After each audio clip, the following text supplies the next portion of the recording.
প্রিয়ন এখন কয়টা বাজে দেখেন, 12:30 বাজে। তো আপনাদের সাথে একটু কষ্টের শেয়ার করি, কষ্টের কথা।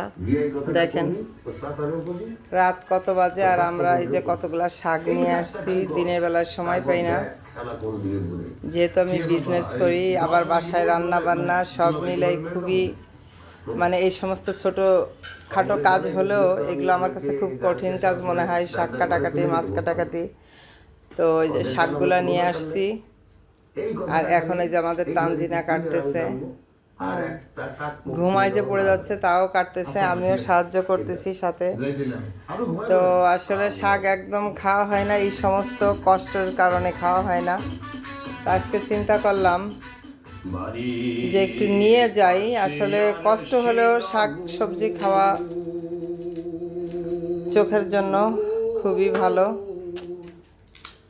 তারপরও কষ্টকে জয় করে আমরা শাকসবজি কাটতেছি নাকি।